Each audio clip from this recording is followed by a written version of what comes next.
but you don't judge. That right there is the scariest feeling.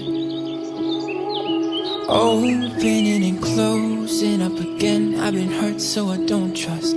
Now here we are staring at the ceiling. I've said those words before, but it was a lie.